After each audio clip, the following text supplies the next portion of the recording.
इससे पहले कि कोई खून खराबा हो जाए, you need to talk to somebody. नहीं, I have talk.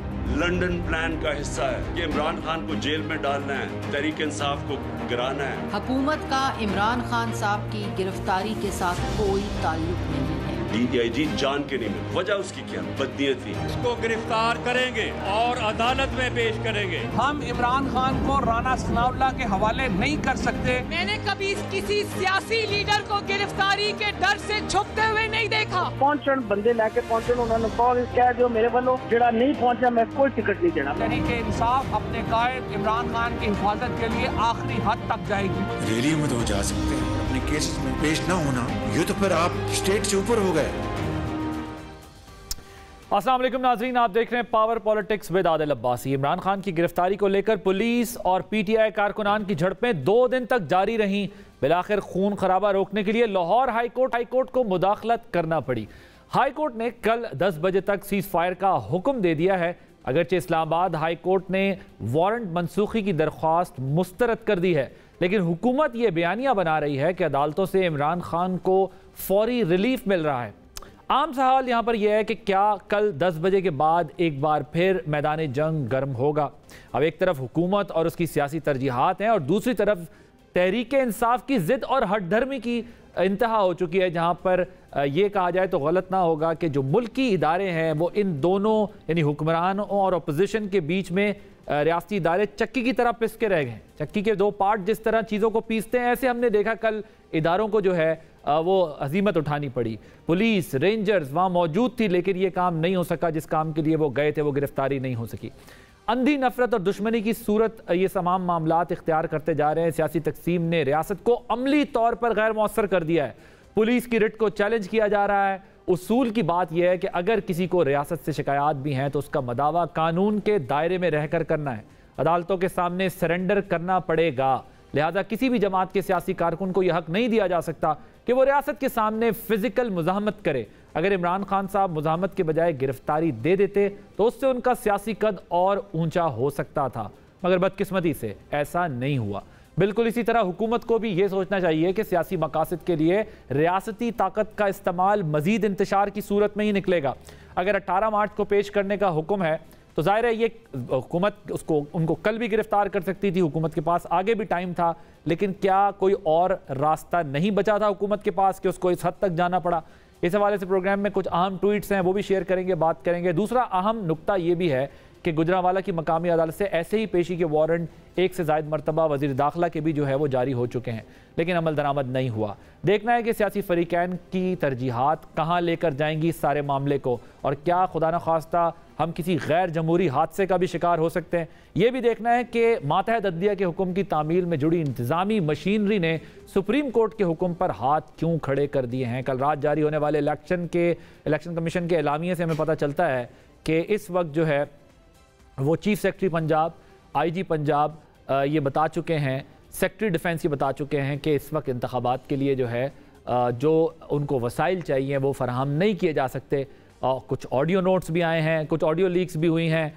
Yasmin Rashid साहिबा की सदर मुमलिकत के साथ मुबैना ऑडियो लीक, यास्मीन राशिद साहिबा की एक ऑडियो लीक और हुई है ब्रिगेडियर रिटायर्ड एजाज शाह साहब के साथ, उसमें भी जो गुफ्तगू हुई है उस पर भी ज़रा बात करेंगे। पहले आपको सुनवाते हैं कि जो उनकी मुबैना ऑडियो है सदर मुमलिकत से बात करते हुए, उसमें वो क्या कह रहे हैं। अस्सलाम वालेकुम सर, जहाँ सिचुएशन बहुत ख़राब हो गई। जी बिल्कुल, पेट्रोल बम्स फेंकना शुरू कर दिए हैं लोगों ने, वो अभी इस पे हमारे वर्करों ने उधर से भी इससे पहले कि कोई खून खराबा हो जाए, I think you need to talk to somebody and intervene immediately. नहीं, आई हैव टॉक्ड। आप ये कह दें, आप उनसे कह दीजिए कि मैं बात कर लेता हूँ and I try to sort Khan sahab से। नहीं, मैं समझा नहीं आप क्या कह रही हैं। देखिए सर, इस वक्त तो सिचुएशन ये है कि कुछ मर जाएंगे लोग, अभी कुछ पुलिस वाले भी मर जाएंगे, सिचुएशन इतनी बुरी हो जाएगी कि इलेक्शन पोस्टपोन हो जाएगी, जो मकसद था हमारा। ठीक, I think what you need to do is tell him Khan साहब के जी, I think the best thing is to give in and fight another day. अगर मेरा तो ये ख्याल है, बाकी आप देखें जो भी समझे। उन्होंने बात तो आना नहीं। अभी इस वक्त रेंजर्स भी वहाँ हैं, इस वक्त तो पेट्रोल बम चल रहे हैं यहाँ। जी एक ऑडियो और भी है जो प्रोग्राम के दौरान ज़रा आपको सुनवाएंगे। ये तो उनकी मुबैना ऑडियो सदर मुमलिकत से बात करते हुए थी, जिससे इम्प्रेशन एक ये क्रिएट हो रहा है कि पीटीआई के अंदर भी ये बात हो रही है कि मामलात को इस हद तक नहीं ले जाना चाहिए। और ये इंतज़ामात कल किस तरह किए गए, दूसरी ऑडियो यास्मीन राशिद साहिबा की इसका पता दे रही है कि यहाँ पर MP और MNAs को भी कहा गया कि जी आप आएँ, अपने लोगों को लाएँ, वरना टिकट नहीं मिलेगा। और टिकट लेने के लिए हमारे लोग, आपको पता है, चाहे ये पार्टी हो कोई और पार्टी हो, किसी हद तक भी चले जाते हैं। अपने मेहमानों को तारुफ करा दूं। स्टूडियोज़ में हमारे साथ मौजूद हैं फैसल वाडा साहब, पाकिस्तान तहरीक इंसाफ के पुराने और जो है वो बड़े जज्बाती वाबस्तगी की हद तक ताल्लुक़ रखने वाले रहनुमा, लेकिन अब चूँकि ज़ाहिर है सूरत हाल दूसरी तरफ है। फैसल वाडा साहब जो हैं वो एक ऐसी पोजीशन लेके बैठे हुए हैं कि उनका ये ख्याल था कि पीटीआई बंद गली में चली गई है और हालात इस वक्त उसी तरफ जाते दिखाई दे रहे हैं। साथ बैठे हुए शोएब शाहीन साहब, किसी तारुफ के मोहताज नहीं हैं, मारूफ कानूनदान हैं, आपका बहुत शुक्रिया। अतर काज़मी साहब जो हैं वो हमें ज्वाइन कर चुके हैं, सीनियर तज्ज़ियाकार हैं। थैंक यू सो मच अतर काज़मी साहब आपका, शोएब शाहीन साहब आपका, फैसल साहब आपका ज्वाइन करने का। मैं आप दोनों की इजाज़त से ज़रा फैसल वाडा साहब से, क्योंकि इनकी पार्टी इस वक्त जो है वो जिस स्टेज पे चली गई है, क्या वहाँ से भी कोई यू टर्न लेना है कि नहीं लेना। फैसल वाडा साहब, कहाँ चले गए मामला? सोचा था आपने कि आपकी पार्टी, इमरान खान साहब, मामलात यहाँ चले जाएंगे जो कल 2 दिनों में हुआ है पिछले? बहुत शुक्रिया आदिल साहब। देखिए खान साहब, ये तो नज़र आ रहा था कि बंद गली की तरफ खान साहब को धकेला जा रहा है और उनके अपने और पराए सभी उसके पीछे लगे हुए हैं, जिसकी निशानदेही मैंने की थी और करता रहा और करता रहूँगा आगे भी।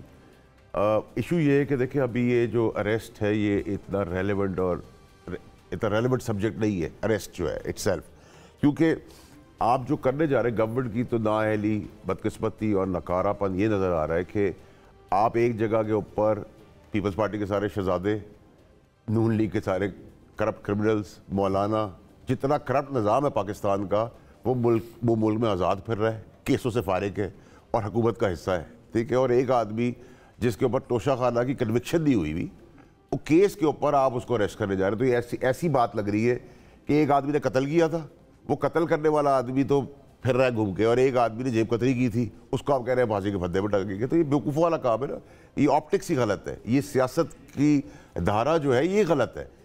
किसी को भी आज अवाम की कोई मसला नहीं है उनको कि रोटी कैसे खाएगा गरीब आदमी, कपड़े कैसे पहनेगा, स्कूल कैसे जाएगा, अस्पताल कैसे जाएगा। सब ने अपनी चौधराहट की लड़ाई की हुई है, सब अपने पिंड के चौधरी बने हुए, और जब सारे चौधरी एक जगह इकट्ठे हो जाए तो फिर उस जगह का सत्यानाश ही होता है। और सब कर रहे हैं, सब अपनी जगह से तजावुज़ कर रहे हैं, जिनका जो काम नहीं है वो मदाखलत कर रहे हैं, ठीक है। मदाखलत की भी एक लिमिट होती है। मदाखलत अगर किसका काम नहीं है और कौन मदाखलत करे इसकी थोड़ी वजाहत मैं आपको बड़ा क्लैरिटी बता देता हूँ। देखिए, अगर आपने बदकिस्मती सियासतदान अगर अपने मसले हल नहीं कर पा रहे तो आप जा रहे हैं जुडिशरी के पास। जुडिशरी के अंदर जब आपने जाना है और सारे मसले डेमोक्रेटिक जो जमहूरी हैं वो उनसे करवा रहे हैं, तो उन्हीं को चाबी पकड़ा दे, ठीक है। अगर एक जगह इस्लामाबाद में एप्लीकेशन लगी है तो सिंध उसके अंदर ले आएगा बीच में, सिंध में अगर लगी हुई है तो लाहौर आ जाएगा उसके अंदर। ये जब आप एक दूसरे की डोमेन के अंदर जाना शुरू कर देंगे तो कोलाइड होने का या एक्सीडेंट होने का चांसेस बढ़ जाते हैं। लेकिन आप जो बात कर रहे हैं कि जो लोग आज इस वक्त इक़्तिदार में बैठे हुए हैं, इमरान खान साहब ये कह रहे हैं कि उनको कोई लेकर आया है, वो लंदन प्लान की भी बात कर रहे हैं, वो इस्टेब्लिशमेंट पे भी तनकीद कर रहे हैं, वो ये कहते हैं कि जी ये ताकतवर माफिया है और मुझे तो ये बिल्कुल एलिमिनेट करना चाहते हैं। सो बेसिकली वो ये केस बिल्ड कर रहे हैं कि ये नहीं है, मुझे कोई और तंग कर रहा है। देखिए आदिल साहब, वो कल की वीडियो भी अगर आप देखें, देखिए आदिल साहब, कल का अगर आप पूरा तमाशा देखें तो आपको एक बड़ी अच्छी चीज़ नज़र आएगी। एक political smart move Imran Khan से भी की कि वो 14 घंटे उन्होंने कैपिटलाइज कर लिया मीडिया को, ठीक है जी। तो अगर पॉलिटिकल तमाशे की बड़ी वैल्यू है दुनिया के अंदर जो भी सियासत करता है, तो उन्होंने कैपिटलाइज कर लिया, पुल कर लिया अपनी तरफ मीडिया को। और जो स्ट्रैटेजी गवर्नमेंट की थी वो उन्होंने उनको हाफ पिच पे बॉल दी थी कि वो स्टेडियम से बाहर बॉल फेंक दे, उन्होंने फेंक दी। अब इसके अंदर जो गलती क्या हो गई कि जब आपका कारकुन बाहर निकल आया, उसने हाथ में अपने कानून ले लिया, गाड़ियां जला दी, मोबाइलें जला दी, वाटर कैनन जला दिए, ये भी इस पे बात करनी है, अमलात का नुकसान कर दिया। उसकी रिस्पॉन्सिबिलिटी बाय एंड लार्ज फिर उसी लीडर की तरफ जाती है जो उस वक्त उसको लीड कर रहा होता है, चाहे वो किसी भी पार्टी का हो। ये हमारी पार्टी के अंदर ये तर्ज सियासत कभी थी नहीं, मेरी साबका पार्टी के अंदर। ये तो अल्ताफ हुसैन की सियासत थी, ठीक है, जला दो, आग लगा दो, गिरा दो, मार दो ना। हम चाहते हैं कम, मैं तो बाय एंड लार्ज अब ये कहता हूँ कि अपने बच्चे, अपनी बहन, माँ बहनें जो हैं वो हमने घर में बिठाई होती हैं। आवाम के बच्चों को कहते हैं किसी को भी देख लें, नवाज शरीफ गाड़ी के नीचे बच्चा आ गया तो उन्होंने कहा हमारा जाला है, किसी ने आग लगा दी पीपल्स पार्टी के केस के अंदर तो वो कहते हैं हमारा जाला है। उस जाले के बाद ना उसके घर जाते हैं, ना उसकी तमादारी करते हैं, ना उसके माँ के पास जाते हैं। कल पार्टी लीडरशिप का आपकी फैमिलीज नजर नहीं आई हैं, आम कारकुन। मैं वही आपको कह रहा हूँ, देखिए मसला ये है आदिल साहब कि इस मुल्क के अंदर जब तक कोई आदमी, चाहे वो दो ही इदारे हैं आपके जो इस वक्त इंटरवीन कर सकते हैं, या तो जुडिशरी है, सुप्रीम कोर्ट की बहुत इज्जत है, क्रेडिबिलिटी है, वो बिठा दे सबको, ठीक है, या फिर एस्टैब्लिशमेंट की क्रेडिबिलिटी और इज्जत है कि वो बिठा दे कि भाई अपना मसला हल कर दो। वरना हल तो इस मुल्क का सिर्फ ये रह गया है कि कोई एक आदमी अल्लाह की तरफ से उसको हिम्मत मिले, उस सारे 65 साल से जो गंद आप देख रहे हैं उसका सफाया करे, एक साथ सारे गंदों को बाहर करे और नए लोगों को आने देइए। वही 35 साल से 40 साल से हम बड़े थे, किसी का बेटा, किसी का बाप, किसी का नाना, किसी का खाला का नाम, वही सियासत कर रहे हैं। मैं आपकी बात समझ गया। एक ज़ाहिर आप तो आपकी वो साबका पार्टी है, लेकिन आप ये समझते हैं चूंकि ये लोग भी डिलीवर नहीं कर पा रहे, गवर्नेंस के भी इश्यूज हैं, ये भी मैस है, वो भी आप कह रहे हैं एमक्यूएम के डगर पे चल पड़ी है पीटीआई, और इस वक्त कोई आके शोएब साहब तो ज़ाहिर है कानूनदान है और ये कानून और आइन की बात करेंगे। सर मैं ज़रा आपसे इस्लामाबाद हाई कोर्ट ने जो दरख्वास्त मुस्तरद कर दी है इस पर आपका कॉमेंट। दूसरा, ये जो लाहौर हाई कोर्ट ने सीज फायर का आर्जी हुक्म तो दे दिया, लेकिन कल सुबह 10 बजे आपके नज़दीक क्या होगा? क्योंकि पुलिस ने तो सुबह 10 बजे तक का वो है ना, कल फिर जाके गिरफ्तारी होगी, क्या होगा? नहीं, पहली बात तो ये है कि chief justice Islamabad high court ने वो डिसमिस नहीं की, डिस्पोज ऑफ की विद द ऑब्जर्वेशन कि आपकी इस नई डेवलपमेंट के बाद इस आप अंडरटेकिंग को पेश करें before the learned trial court, जो कि ज़फ़र इकबाल साहब एडिशनल डिस्ट्रिक्ट एंड सेशन जज हैं। जब उनके पास पेश होगी, उनको डायरेक्शन दी है कि आप इस नए अंडरटेकिंग को डिसाइड करें इन अकॉर्डेंस विद लॉ। तो नेचुरली पहले एक पॉइंट ऑफ व्यू और था इमरान खान साहब का, आज उन्होंने जो भी हालात हैं उन्होंने कहा जी ठीक है, मेरा ये अंडरटेकिंग तसव्वुर कर लें, ये मैंने लिख के दे दिया अपने वकील को, then I am ready to appear before the court on 18th। इसमें कोई ये नहीं है कि ज़मानत खारिज होगी, गिरफ्तार करना ही करना है। क्वेश्चन ओनली ये था कि किस तरीके से कि उनकी अटेंडेंस इंश्योर की जाए, और अटेंडेंस के लिए उन्होंने श्योरिटी दे दी है, उन्होंने लाहौर हाई कोर्ट में भी दी है और यहाँ भी दी है, और इस कोर्ट ने इंटरटेन नहीं की। मीडिया पे बात की है प्रोटेक्टिव बेल, तो प्रोटेक्टिव बेल तो खान साहब के पास नहीं है। देखिए, प्रोटेक्टिव बेल का इशू नहीं है। अब कोर्ट ने, इस्लामाबाद हाई कोर्ट ने डायरेक्शन दे दी है कि आप इस अंडरटेकिंग को लेकर आप चले जाएं उस ट्रायल कोर्ट के पास। ट्रायल कोर्ट फ्रेश डिसाइड करेगा। फ्रेश डिसाइड का मतलब है कि पिछले वारंट ऑफ अरेस्ट जो है वो फील्ड में नहीं रहे, अब दोबारा नया ऑर्डर होगा। अब इस्लामाबाद हाई कोर्ट का फैसले तक उन्होंने रोका था कल सुबह 10 बजे तक।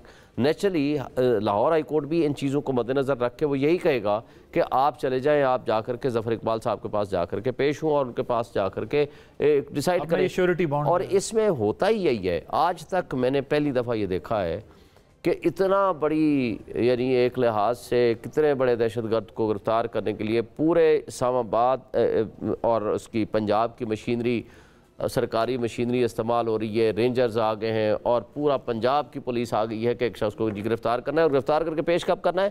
18 तारीख को।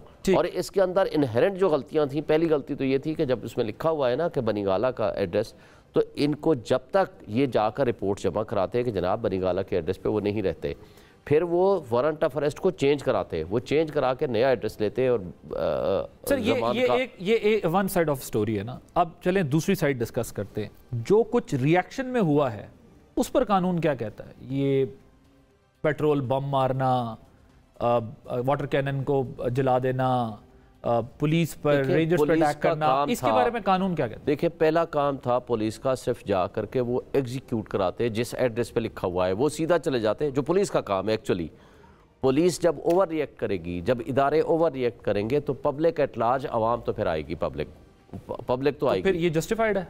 मैं ये कहता हूँ कि अनजस्टिफाइड पहला एक्ट जो रियासती इदारों का था वो गलत था। वो इसलिए कि एड्रेस आपके ऊपर एक लिखा हुआ है बनीगाला का। दो चीजें ना सर, एक तो इमरान खान साहब हैं, एक स्टेट है या स्टेट इंस्टीट्यूशन है जो वर्सेस है ना, एक अदालत का ऑर्डर है, कानून की इंप्लीमेंटेशन कराने के प्रोसेस में अगर पुलिस से गलती हो जाए तो क्या रिएक्शन में अवाम जो है वो सीधा कर सकते हैं? नहीं, मैं ये नहीं कहता कि वो सीधा कर सकते हैं या करना चाहिए, उनको नहीं करना चाहिए, लेकिन जो हालात पैदा कर दिए इस पुलिस ने, इस्लामाबाद और लाहौर और पंजाब की पुलिस ने, 18 तारीख का अपीयरेंस है, आप आ रहे हो 14 तारीख को गिरफ्तार करने, आपने 5 दिन किधर रखना था? आपका काम था। फेयर इनफ, मैंने आपसे कहा ना लीगल पोजीशन के ऊपर तो बहस हो सकती है ना कि जल्द वो 17 को ले जाते हैं, 18 को, अगर 18 तक का मिसाल के तौर पर उनके पास टाइम है, लेकिन अगर इस तरह की इजाज़त मिल जाए जिस तरह हमें दिख रहा है मुबैना तौर पर ऑडियो लीक से भी पता चल रहा है कि जी लोगों को बुलाया गया है। यास्मीन साहबा ने उस मुबैना ऑडियो लीक में ये भी इजहार किया है कि जी हमारा कंसर्न है कि खुदा न खास्ता खून खराबा ना हो जाए, हो सकता है वो जब इस स्टेज पे फिर तो कल कोई भी ग्रुप खड़ा होगा और वो मतलब मैं कहता हूँ ये रियासत के लिए ये कोई अच्छी चीज़ नहीं है। मैं पहले से कह रहा हूँ, जो आपकी राय है, कंसर्न है, ये बात दुरुस्त है, लेकिन रियासती इदारे अगर किसी की कठपुतली बन जाएं, रियासी इदारे अगर किसी को मर्डर कराने में मुलव्वस हो जाए, रियासी इदारे 8 मार्च को जिले शाह को उठाया और जा करके मर्डर कर दिया और कस्टोडियल टार्चर करके मर्डर किया है, तो उनके से अवाम कैसे नहीं उठेगी? इसका भी सर तरीकाकार डिफेंस में अगेन इसका भी तरीकाकार अदालत, कोर्ट, जुर्म प्रोसीडिंग्स, लॉ, कॉन्स्टिट्यूशन के अंदर ही होना ना, बिकॉज इस तरह तो कल कोई भी ग्रुप उठेगा मैं ये कहता हूं, और उठ के जो है वो फैसला कर लेगा। रिस्पेक्ट बहुत जरूरी है। रियासत और इंडिविजुअल के दरमियान जो सोशल कॉन्टेक्ट है वो होता है ट्रस्ट का और मोहब्बत का। राइट। जब रियासती इदारे इस तरह तशद्दुद करेंगे, अवाम सेल्फ डिफेंस में जो कुछ भी करेंगे उनके ऊपर नहीं आएगा, वो रियासती इदारों पे ऊपर आएगा। आदर काज़मी साहब, फैसल वाडा साहब का ये ख्याल है कि हालात जिस नहज पे चले गए हैं, जब आप सब कुछ ही अदालत से और इस्टेब्लिशमेंट से, चाहे वो कॉल्स लीक हों तो पता चलता है कि रब्ता हुआ किसी से, चाहे आप देखें बयानात और इंटरव्यूज से पता चलता है रब्ता हुआ किसी से, आज जो ताकत में वो इसलिए ज़्यादा ऊंची आवाज़ में बात कर रहे हैं कि पलड़ा वज़न उनकी तरफ है, आज जो ज़ेरे ताब में कल पलड़ा उनकी तरफ था। सो क्या हम लोगों ने प्रैक्टिकली सारे मामला, जब मैं डेमोक्रेट्स की बात कर रहा हूँ, जमहूरियत की बात कर रहा हूँ, सारे मामला जब उधर ही रख दिए हैं तो फिर ये सब क्या हो रहा है सड़कों पे और पार्लियामान के अंदर? देखें, पहली बात तो ये है कि पाकिस्तान के किसी इदारे को कमज़ोर करके, चाहे वो अदलिया हो, चाहे आप इस्टेब्लिशमेंट की तरफ बात करें या किसी और रियासती इदारे, पुलिस की बात करें, इदारों को कमज़ोर करके आप पाकिस्तान को मजबूत नहीं कर सकते। ये बड़ा बिल्कुल वाज़ेह है। आइन और कानून का इतलाक हर जमात पे होता है, हर जमात को इसकी पासदारी करनी पड़ेगी, अदरवाइज़ तो इस मुल्क में अनारकी होगी। कल हुई है। देखिए, मैं उसकी थोड़ी सी आपको बैकग्राउंड देना चाहता हूँ। किसी भी रियासत के अंदर ना अवाम की स्टेक होती है, अवाम के पास ये एहसास होता है कि यार मेरी इसमें शराकत दारी है। अब इस सारी बहस के अंदर जो फैसल भाई ने भी की, शोएब भाई ने भी की और सियासी सतह पे भी चल रही है, देखिए इसको देख के ऐसा लगता है कि 22 करोड़ अवाम मिसिंग है। ये तो बहरान होना ही नहीं चाहिए था। ये हमें भी पता है, आपको भी पता है कि इलेक्शन से फरार का एक तरीका है।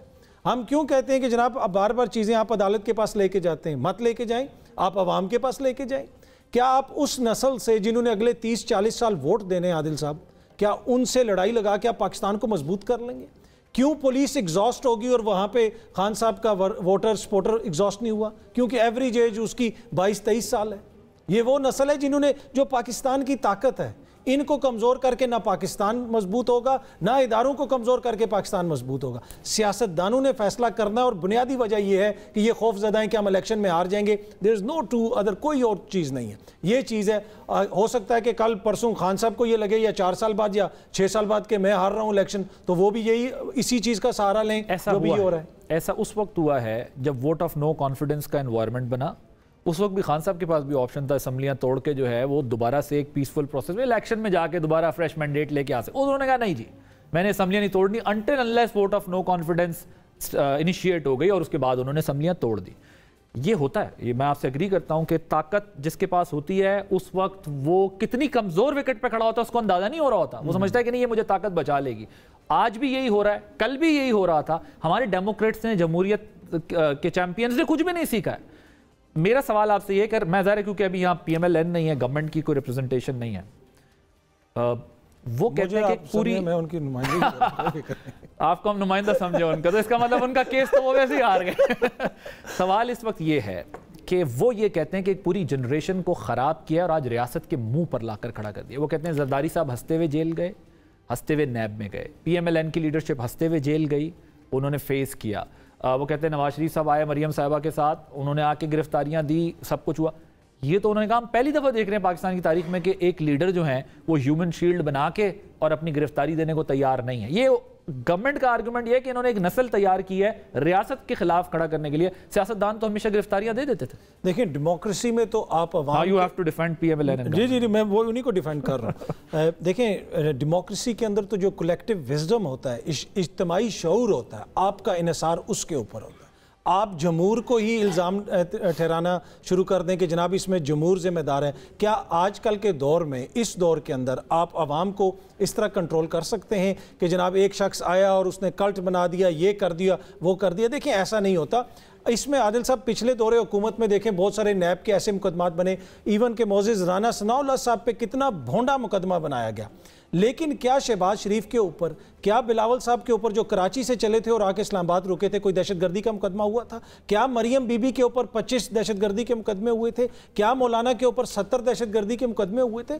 देखें, जब आप कानून में कोई चीज़ करते हैं या कानून में किसी चीज़ का कानूनी तरीके से मुकाबला करते हैं तो फिर तो आप अदालतों में जाते हैं, कानूनी जंग लड़ते हैं। लेकिन जब सियासत और कानून मिक्स हो जाता है तो फिर आपकी हिकमत अमली भी मिक्स हो जाती है, उसमें कानून भी साथ साथ चल रहा होता है, सियासत भी चल रही होती है। यही हमें नजर आ रहा है। ओके, मैं जरा हैव टेक अ ब्रेक है, लेकिन मैं जरा ब्रेक से पहले आपको क्या लगता है कि क्या, क्योंकि आप पहले भी इस पर बात कर चुके हैं, खान साहब की गिरफ्तारी करीब है?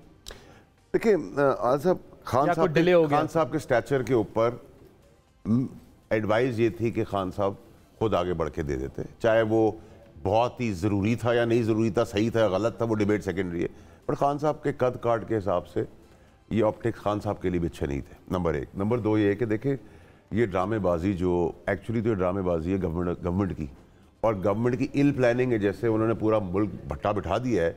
आप मुझे बताएं ना, पीडीएम अगर पॉलिसी लाइन ये लेके चल रही है कि वो एक आदमी को वाकई में उसकी हेल्प करे, देखिए इमरान खान साहब की एक पॉपुलैरिटी है, इससे कोई इनकार नहीं, लेकिन एक पीडीएम की नफरत की वोट उनके पास चला गया है, वो भी उनके पास हो गया, तो उनका कद आसमान को छू रहा है। वो इमरान खान साहब का ही प्यार करने वाला आदमी नहीं है, सिर्फ वो इनसे नफरत करने वाला। पीडीएम का बोझ नहीं उठा सकता कोई। पीडीएम मुल्क को उस तरफ ले जा रही है। आप मुझे बताएं, आप कैसे जस्टिफाई करें? कैबिनेट के अंदर, आज की कैबिनेट के अंदर मेजॉरिटी क्रिमिनल्स बैठे हुए हैं, करप्शन से डूबे हुए हैं, वो आपको करप्शन का दर्श देते हैं सुबह आकर। आप कहते हो टीवी बंद कर दो, तोड़ दो टीवी को, ठीक है। अब आप उस सिचुएशन के अंदर इमरान खान को जब देखेंगे तो आपको वो बहुत साफ सुथरा अच्छा इंसान नजर आता है, ठीक है। आपका जो रोल था ना, वो रोल ही आपने ट्विस्ट कर दिया। और जहां आप कॉन्स्टिट्यूशन और आइन की बातें करें, सारे एक्सपर्ट है, काजमी साहब मेरे लंदन के दोस्त हैं, देखिए आइन और कानून तो है ही नहीं ना, सिस्टम तो कोलैप्स हो गया है, किसी की रिट ही नहीं है, सब एक दूसरे के कामों के अंदर घुसे हैं, ब्यूरोक्रेसी वो नहीं। कल हमने देखा है रियासत की रिट तो कल नजर नहीं आई है। पुलिस और रेंजर्स के ऊपर जिस तरह पॉलिटिकल पार्टी के वर्कर्स हमलावर हुए हैं, और पॉलिटिकल पार्टी के वर्कर्स ये कहते रहे कि हम करें, पहले तो वर्कर्स ये करते थे कि भाई छुप गए हमने, वो तो कह रहे हैं। फिर हर आदमी गैलरी की तरफ खेल रहा है, मीडिया की तरफ। कोई डिसीजन है तो वो रुक गया है। यहाँ रेपिस्ट को बेल हो जाती है, मर्डरर को बेल हो जाती है। होना क्या चाहिए? ठीक है, होना ये चाहिए कि भाई एक कोई खड़ा हो जाए और इस रेजिस्टेंस की रीजन सफाया करे, इस पूरे किसी को तो खड़ा होना पड़ेगा। ये अब ड्रामेबाजी पीडीएम की, या ये लेबोरेटरी में जो रोज हम गेम खेलते हैं, कभी किसी का पर सफेदी फेर देते हैं, कभी उसको काला करके बाहर भेज देते हैं, फिर वक्त जरूरत बुला देते हैं, ये ड्रामेबाजी पाकिस्तान की बंद होनी चाहिए। वो कह रही है कि मरियम साहिबा कह रही है कि जी वो बुज़दिल है, वो चरपाई के नीचे छुपा हुआ है। ये शर्म भी नहीं आ रही लोगों को ये बातें करते हुए। भाई तुम्हारा वालिद जो है वो 2 दफ़ा 3 दफ़ा मफरूरी के अंदर इश्तिहारी है, लंदन में आज भी बैठा हुआ है, ठीक है। आप जब नैब में बुलाए गए थी मरियम नवाज साहिबा, पथराव डंडे गोलियां आप लोगों ने चलाई थी। आज आपको हर तरफ से आपको क्लीन चिट मिल गई है, आप लोग किस मुंह से बातें कर रहे हैं? मैं नहीं कह रहा कि इमरान खान बहुत सही आदमी है, लेकिन सामने जो खड़े हुए हैं वो तो निहायत ही गलत और घटिया और थर्ड क्लास लोग हैं। उनको आप कह रहे हैं कि मुल्क की भागदौड़ दे दे, उनको कह रहे हैं कि आप जो तोशा खाना के अंदर इमरान खान पे घड़ी की चोरी थी, ठीक है, बहुत गलत काम था। इमरान खान साहब के लेवल पे आदमी को नहीं करना चाहिए था, मैंने भी उनको मना किया था। इमरान खान साहब को शोभा नहीं देती थी ये चीज़, चाहे सही की या गलत की। लेकिन जो उस पर बातें कर रहे थे वो सारे भिखारी, ठीक है, वो भिखारियों से बदतर है। उन सबको मिलकर जो इस तोशाखाना में इन्वॉल्व है, कोड़े मारने चाहिए। इसलिए कि जो आदमी तोहफों के अंदर चोरी करता है, तोशाखाना में वैसे कोड़े तो नहीं लग सकते। वो आदमी कौम की किस्मत का फैसले कर रहे हैं लोग। सर मगर वो तो ठीक है, पर उसमें बड़ी खिलाफ जो गाड़ियां लेकर गए, वो कहते हैं रूल्स है ना, वो तो अपने रूल्स का सहारा लेते हैं। जो रूल के खिलाफ गाड़ियां ले गए हैं वो तो चोरी है, करप्शन है, क्राइम है। कोड़े सहाफी भी हैं उसमें शामिल, कोड़े ना मरवाएं। सहाफी क्या कह रहे हैं? सहाफी भी तोशाखाना में शामिल है, कोड़े मैंने कहा सर मैं तो ऑन एयर कह रहा हूँ, सहाफी भी अगर जुर्म करें तो कोड़े क्यों ना पड़े? नहीं कोड़े नहीं, देखिए सजा मिले। भाई मैं आपको बड़ी मजाक बात बताऊं, आज एक बहुत अपने आप में बहुत नामी गिरामी, ये तो कोड़े इस्तारे के तौर पे कोई बहुत बड़े एंकर हैं जी, माने जाते हैं अपने अंदर ही। वो उन्होंने आज किसी की पाकिस्तान में तस्वीर लगा के पाकिस्तान का सलाम भेजा है, ये कह के कि इन्होंने टोशा खाना से नहीं, हमने भी नहीं लिया। सहाफ़ी का काम होता है कि वो न्यूट्रल बात करे, ठीक है, जिसको नहीं पसंद करता उसकी भी बात करे। शहबाज शरीफ ने भी नहीं लिए। लिखो भाई, न्यूट्रलिटी नहीं, ऑब्जेक्टिविटी को फोकस करे, बिकॉज़ न्यूट्रलिटी तो भाई नहीं, सबका अपना इंटरेस्ट है। ऑब्जेक्टिविटी को फोकस करना चाहिए। सबका इस मुल्क में किसी का इंटरेस्ट नहीं है, सबका इंटरेस्ट अपना है, जाती है, अपनी पसंद है, अपनी नापसंद है। का ये है कि हर बंदा अपने इंटरेस्ट को प्रोटेक्ट कर रहा है और जिसकी लाठी है उसकी बहस है। इस वक्त हाल हुआ है इसकी कोई परवाह नहीं। एक ब्रेक लेते हैं, ब्रेक के बाद मजीद इस पर बात करें।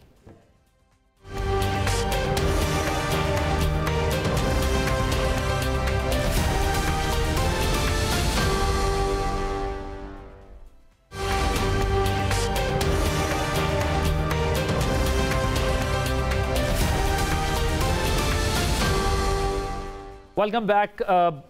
एक इशू डिस्कस करना है अब हमने, ज़रा इलेक्शन का क्या मामला होने जा रहा है, क्योंकि जो सिचुएशन बन रही है उसको ज़रा कुछ सस्पेक्ट किया जा रहा है सिचुएशन को, और शायद पीटीआई भी ये प्रिडिक्ट कर रही है कि अगर खान साहब को अरेस्ट कर लिया जाता है तो क्या होना है, और ये हम सुन रहे हैं टेलीफोनिक कॉन्वर्सेशन के जरिए भी। लेकिन जो आज चीफ जस्टिस ने रिमार्क्स दिए, ज़रा वो मैं आपके सामने रखना चाहता हूँ। उनका कहना था कि अदालतों की इज्जत और वक़ार बहुत आम है, ऐसा नहीं होना चाहिए कि कानून सबके लिए बराबर ना हो। हमारे लिए बहुत ज़रूरी है कि कानून सबके लिए यकसा हो, अगर एक ऑर्डर हो गया तो वो कलअदम होने तक मौजूद रहता है। अमल होना चाहिए। लाहौर में जो कुछ हो रहा है, हम क्या चेहरा जो है वो लोगों को दिखा रहे हैं। हम तो सुनते थे कि कबायली इलाकों में ऐसा होता है, हम दुनिया को क्या बता रहे हैं कि कानून पर अमल नहीं करेंगे। इस केस में तो रिमांड भी नहीं होना, सिर्फ गिरफ्तार करके पेश करना है। और ख्वाजा हारिस साहब थे, उनका कहना यह था कि 4 दिन पहले गिरफ्तार करके कहाँ रखेंगे, यही कंसर्न जो है वो शो कर रहे हैं। शुएब शाहीन साहब भी, इनसे ब्रेक में भी बातचीत हो रही थी। अब इलेक्शन हो रहे हैं टाइम पे नहीं, लेकिन मैं तो आपको बता चुका हूँ आदिल साहब के, क्या पीआई की फ़्लाइट टाइम पे चलना शुरू हो गई है? जब वो टाइम पे शुरू हो जाएगी और टेक ऑफ कर लेगी और लैंड कर लेगी टाइम पे, तो इलेक्शन भी हो जाएंगे। मैंने अपने कुक को ऑर्डर दे दिया है कि आज चिकन कढ़ाई बना लेना। उसने कहा जी मुर्गी भी आ गई, देग भी है, मसाला भी है, तेल भी है, चम्मच भी है, मैं हाजिर हूँ, लेकिन चूल्हे में आग ही नहीं है। जब आग नहीं जलेगी तो खाना कैसे पकेगा? इलेक्शन का ऑर्डर हो गया है। लाहौर हाई कोर्ट कहती है हम आरओज़ नहीं दे सकते, चीफ सेक्रेटरी कहता है मैं टीचर्स नहीं दे सकता, पुलिस कहती है मैं पुलिस नहीं दे सकती क्योंकि टेररिज्म है, और है टेक्निकली, फैक्चुअली भी है। दिफा से एक मिनिस्ट्री से आ गया है कि जी हम फौज नहीं दे सकते क्योंकि वो बाकी चीज़ों में इन्वॉल्व हैं। तो जो इंग्रेडिएंट्स रिक्वायर्ड हैं इलेक्शंस के लिए, पैसा इस मुल्क में नहीं है। लेकिन फैसल साहब ये सारा हंगामा है इलेक्शन की वजह से, सर लड़ाई है पावर की। नहीं सर, ये जमहूरियत जो है वो मेरे और तेरे इख्तिदार की लड़ाई है। मैं आऊँगा, मैं खाऊँगा, मैं आऊँगा, तुम्हें गालियाँ दूंगा, तुम आना, तुम खाना, तुम मुझे गालियाँ देना। ये बारी बारी का खेल चल रहा है। ना अवाम को 65 साल से कुछ मिला है, ना अगले 65 साल मिलेगा, ठीक है। और किस कानून और आइन की आप बातें कर रहे हैं जिसमें किराएदार घर के अंदर रहता है और मालिक मकान जो 20 साल तक घर के बाहर रहता है। कत्ल होता है तो पोते और पोतों के पोते हो जाते हैं, उनको इंसाफ नहीं मिलता। तो क्या रेप करे तो दूसरे दिन उनको बेल मिल जाती है। होना क्या चाहिए? ठीक है, होना सिर्फ एक ही है, इस पूरे गंद के आपका आर्गुमेंट ये है कि ये भी फेल हो गए, डिलीवर नहीं कर पा रहे। दूसरी बात आप ये कह रहे हैं चेहरे देखते हैं तो लोगों को और गुस्सा आता है और रिएक्शन भी लोग आते हैं। लेकिन अब आप इलेक्शन भी कह रहे हैं, अगर टाइम पे नहीं होगा तो फिर मसला क्या हल? एंकर बने, कितने साल हो गए आपको एंकर बने? फील्ड में मुझे 16 साल हो गए। 16 साल हो गए। तो आप क्या कहते हैं कि आपको 16 साल बाद नए एंकर को नहीं आना चाहिए था? 116 साल पुराने एंकर को बिठा देते, चाहे वो बात कर सकता है नहीं कर सकता, आज के लिए इक्विप्ड है, अंडरस्टैंडिंग है, नॉलेज। आने दें नए लोगों को, ये शक्लें खत्म करें भाई, थक गए। लाएंगे कैसे? और भाई लाने के लिए किसी एक को मुल्क का दर्द लेके मर्दानगी खड़ा करके अपने आप को तख्ते सार में चढ़ाना है तो फांसी चढ़ा दें। क्या करे वो? बहुत सारे तरीके, बहुत सारे तरीके। इस हालात में तो आपके लिए आइडियल सिचुएशन ये है जहां इकोनॉमी ब्लीड कर रही है, गरीब आदमी मर रहा है, ठीक है। ये मुल्क के अंदर ड्रामा तमाशा रोज सर्कस लगाई हुई है पीडीएम ने। आप कैसे, मुझे एक बात बताएं, बाहर निकले आप तो आज तमाशा, मुझे प्रोसीजर तो बताएं ना कैसे आज होगा? तो तमाशा ये हो गया है कि आपके घर में आपकी बीवी से झगड़ा हो जाए ना, आप कहते हैं एस्टेब्लिशमेंट कराया। ये मुंह में किसने जबान दी? ये वो पुराने दवार के एस्टेब्लिशमेंट लोग हैं। अकाउंटेबिलिटी शुरू करें, शाखों को काटने से कुछ नहीं होगा, जड़ को काटे बुराई की। यहाँ मसला क्या है, एक शाख बदलते हैं, दूसरे दरख्त की शाख ले लेते हैं। There should be a way to do it ना, वो क्या है? There is no way left. System has collapsed, completely collapsed. ठीक है, अब आपका रास्ता ये है कि आप एक कंक्लूसिव सबको बिठाएं साथ, ठीक है। एक नहीं बैठा कोई भी, नहीं बैठेगा, और वो सब कह रहे हैं खान साहब हमारे साथ नहीं बैठे। अब आपका क्या तरीका है? फिर आपका तरीका ये है कि वो जो आपने कोई तरीक़ाकार तो किसी ने बनाना है और तरीक़ाकार बना के आप इमरजेंसी लगा दें। ओके, शोएब शाहीन साहब, अब जरा प्रैक्टिकल होकर बात करते हैं। पहली बात देखिए, मैं फैसल साहब ने एंड में आकर ये बात कह दी है, अगर सब साथ नहीं बैठेंगे, मुझे ये बताएं, बावजूद इसके ठीक गलत इस बहस में नहीं जाते, क्या मुल्क में जो इस वक्त हालात जहाँ चले गए हैं वहाँ पर आपको कोई जमहूरी सोल्यूशन डायलॉग नज़र आ रहा है? इलेक्शन को भी ध्यान में रखें। देखिए, पहली बात तो ये है कि इलेक्शन होने हैं, इलेक्शन ही इस मुल्क के मसाइल का हल है। आवाम को आइन पे ऊपर अमलदारी ही हमारे मसाइल का हल है। आवाम जिसको वोट दें, फ्री एंड फेयर इलेक्शन होने चाहिए, वो इक़्तिदार संभाले। अब एलामिया आ गया ना, नहीं मिल रही ना सिक्योरिटी फोर्सेस मिल रही हैं आपको, ना आरओज मिल रहे हैं। सुप्रीम कोर्ट ऑफ पाकिस्तान ने 2 सूबों के इलेक्शन का आर्डर करा दिया। अब इन 2 सूबों में इंशाल्लाह ये इलेक्शन होना ही होना है। जितनी ये भाग लें, जितने मसाइल ये पैदा कर लें, अब इन्होंने जो मसाइल पैदा किए हैं और इनका मकसद था ताकि हम इलेक्शन को डिले करके हम अपनी असेंबली की मुद्दत अगर नहीं करती तो सुप्रीम कोर्ट कहां तक जा सकती है? पहली बात तो यह है कि सुप्रीम कोर्ट ऑफ पाकिस्तान ने इस जजमेंट के जरिए ये तमाम कंसर्न लोगों को हुक्म दे दिया कि वो सारे के सारे फैसिलिटेट करेंगे इलेक्शन कमीशन ऑफ पाकिस्तान को for the purpose of conducting free and fair election. और अगर जो नहीं करेगा, इट इज ए कंटेम्प्ट और आर्टिकल 220 ऑफ द कॉन्स्टिट्यूशन, फिर तो बिल्कुल ठीक है। कंटेम्प्ट का मतलब तो ये है कि ठीक है, आर्टिकल 220 ऑफ द कॉन्स्टिट्यूशन ये कहता है कि तमाम एग्जीक्यूटिव इदारे वो फैसिलिटेट करेंगे for the purpose of election और एड देंगे to the election commission of Pakistan. Election commission को कंटेम्प्ट इमरान खान के खिलाफ तो नजर आती है, तो यहाँ करेंगे, वज़ीर आज़म को करेंगे, वज़राए आला को करेंगे, हर वो शख्स जो इसमें, हर वो शख्स जो इसको डिफाइंस करेगा, जो इसको डिनाई करेगा उस order of the supreme court को ही विल बी रिस्पांसिबल। और दूसरा सर वो कह रहे हैं कि अगर कंटेम्प्ट होता है जब आप इमरान खान को कहते हैं हम कंटेम्प्ट ऑफ कोर्ट में ले आएंगे और मरियम नवाज वहां जजों को नाम ले लेके लताड़ रही है और उस पर कंटेम्प्ट ऑफ कोर्ट नहीं हो रहा, आप और मैं अगर जज का नाम ले लें पहले, अब तो कोई भी ले सकता है, तो आपको जेल हो जाएगी। तो आप म्यार जो है वो सबके लिए बराबर रखे ना, पहले नहीं अब भी करें तो फर्क पता चल सकता है, कोई हो सकता है। इमरान खान ने एक जज को ये कहा कि हम लीगल एक्शन लेंगे, एक जज को कहा कि हम लीगल एक्शन लेंगे और हाई कोर्ट ने सुओ मोटो नोटिस लेके उसके खिलाफ कंटेम्प्ट ऑफ कोर्ट की प्रोसीडिंग्स की। 5 ऑनरेबल जजेस बैठे और इमरान खान साहब का, मैं उस वक्त मैं भी वकील था, उन्होंने कहा जी मैंने लीगल एक्शन की बात की थी। जस्टिस बाबर स्टार साहब ने पॉइंट आउट किया बेशक आप लीगल एक्शन की बात कर रहे थे, लेकिन वो आपने जब जलसे में बात की तो मीनिंग देयर बाई एक थ्रेटनिंग वे था। तो आज जो कुछ किया है मरियम नवाज ने, ये कमजोरी है हमारी जुडिशरी की और अदलिया की, इनको नहीं इसमें चुप रहना चाहिए। लेकिन मैं ये कहता हूँ कि ये इलेक्शन इंशाल्लाह होगा। इलेक्शन को जो डिफाइंस करने की कोशिश करेगा वो खुद रिस्पॉन्सिबल होगा, उसके खिलाफ बिहाइंड द बार। जनाब अतर काज़मी साहब, इलेक्शन आपको होते टाइम पे दिखाई दे रहे? देखिए, सुप्रीम कोर्ट का फैसला आ चुका है, आइन के अंदर बिल्कुल वाज़ेह लिखा है। ये नहीं देते अगर, तो आपके नजदीक क्या ये इलेक्शन टाइम पे होगा क्या? नहीं, अगर आपको आरओज नहीं मिलते, सिक्योरिटी फोर्सेस के एहलकार नहीं है, फंड्स नहीं मिलते, चीजें नहीं होती, तो वो तो शोएब साहब का ख्याल है कि कंटेम्प्ट में चले जाएंगे सारे। फिर आइन जब ये कंटेम्प्ट में, हाँ तो आइन एक तरफ हो जाएगा, आइन एक तरफ हो जाएगा, फिर तो अनार्की होगी ना, फिर तो जिसकी जो मर्जी होगी वो करेंगे। जो जीतेगा ना फिर? नहीं, ताकतवर फिर कौन? ताकतवर फिर कौन रहेगा? क्या 22 करोड़ ताकतवर रहेंगे या 22 बंदे ताकतवर रहेंगे? 22 करोड़ को होना चाहिए। मतलब कि फिर जब अनार्की होती है, हुआ ना 22 करोड़ का उसूल सिवाय इंतखाबात। देखिए 22 करोड़ ने कल वो जो ड्राइंग रूम में बैठने वाले फैसलों को पीछे धकेला, इसलिए कि रियासत के ऊपर ट्रस्ट जब खत्म हो जाए 22 करोड़ अवाम का, तो फिर रियासत और इंडिविजुअल के दरमियान फिर ये तसादम हुआ करता है। देखिए एक अदालत का ऑर्डर है, उस पे इम्प्लीमेंटेशन कराना है। मैं ये कह रहा हूँ अदालतों को, अच्छा राना सनाउल्लाह के खिलाफ वही है वारंट ऑफ अरेस्ट, ये दूसरी दफा है। आपने मेरा इब्तिदाइया इंट्रो सुना था? मैंने देखा, नहीं मैं कहता हूँ ये दूसरी दफा है। वो रियासत किधर गई? मैं बिल्कुल, जब रियासत किसी का टूल बन जाए, किसी के हाथों में खिलौना बन जाए, तो फिर उसके खिलाफ जमहूर को खड़ा होना पड़ता है, और यही तैयब उर्दगान तुर्की में हुआ।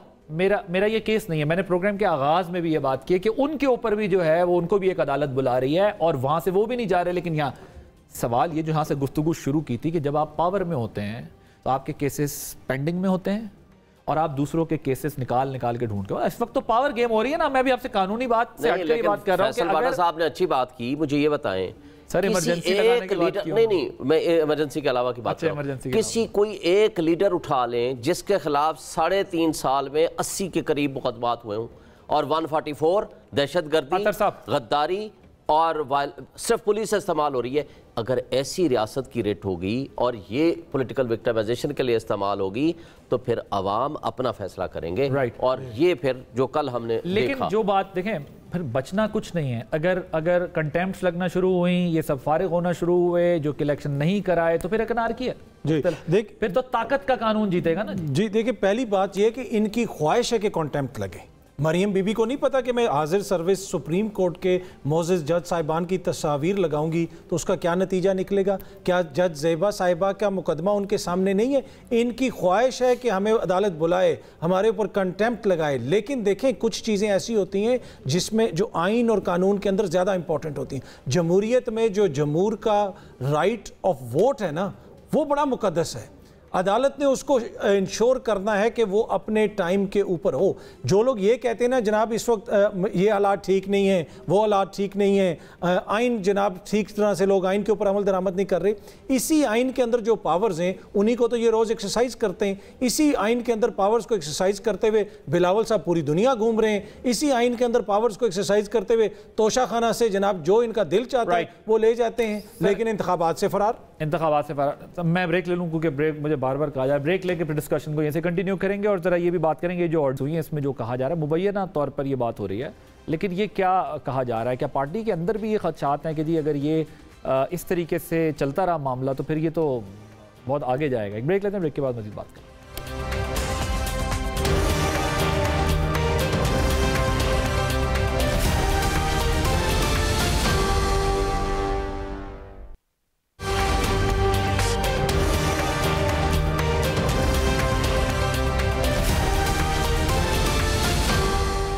Welcome back. आप कह रहे हैं इलेक्शन हालात नहीं है, हमारे दोनों पार्टिसिपेंट्स वो ये कह रहे हैं कि इसके अलावा रास्ता कोई नहीं है, इंतशार है। तो आर वी हेडिंग टुवर्ड्स इंतशार? कल के बाद तो मैं खुल के आप बात कर रहा हूँ कि ये हालात उस तरफ ही जा रहे हैं। देखिए, जिस मुल्क के अंदर बलूचिस्तान में आपने देखा था एक आदमी ने पुलिस वाले को वीडियो में गाड़ी के नीचे दे दिया, वो बरी हो गया कि एविडेंसेस सही नहीं है। वीडियो में पूरी दुनिया ने देखा, उसने कुचल दिया पुलिस वाले को, वो विक्ट्री के निशान निकालने का रहा, लोग फूल बरसा रहे हैं और उसको कानून ने आज़ाद कर दिया। जिस मुल्क में इस हद तक लोग गिर गए हों, ठीक है, उस मुल्क में आप क्या रेट की बात कर रहे हैं? रोज़ आप स्टैब्लिशमेंट को गालियां देते हैं। स्टैब्लिशमेंट, बीवी झगड़ा हुआ, स्टैब्लिशमेंट, खाना खराब, स्टैब्लिशमेंट को गाली दे के आप मुल्क को मजबूत कर रहे हैं या मुल्क को कमजोर कर रहे हैं? इंडिया का काम आप खुद कर रहे हैं बैठ के। जब एस्टैब्लिशमेंट पीछे हट गई है, आप ना जमहूरी काम नहीं कर रहे, आप जुडिशरी के पास रोज जा रहे हैं एप्लीकेशन लेके, ये मेरी बात नहीं मानता, ये मुझे खाना नहीं देता, ये मेरी गाड़ी चला रहा है। Running out of time, thank you sir. मैं समझता हूँ कि कौन बदनाम कर रहा है? एस्टैब्लिशमेंट अगर ट्रू सेंस में ए पॉलिटिकल हो जाएगी, कोई उनको बदनाम नहीं करेगा। अगर बैक पे रह के लोगों को आपकी समझ ये नहीं है कि समझ नहीं आ रही, बैक पे रह के हर वो गलत काम करें और फ्रंट पे आकर कहें कि हम तो कुछ भी नहीं कर रहे। ये कल अगर पावर गवर्नमेंट चेंज भी हो गई ना, दूसरी गवर्नमेंट आ गई, ये इनकी गवर्नमेंट अगर ये अपोजिशन में चले गए तो फिर ये कहेंगे यही बात? मेरा नहीं ख्याल कि अब हमें पता कैसे मैं एक बात बताऊं, अब जो अवेयरनेस आई है, जो इमरान खान ने दी है और जो इनके कंडक्ट के जरिए लोगों तक मैसेज गया है और जो डिफरेंस लोगों ने क्रिएट किया है, ये अवेयरनेस हमारे मुल्क के लिए 5000 आदमी या मार दे या सफाया करे इस पॉलिटिकल एलीट का और नए लोगों को आने दें।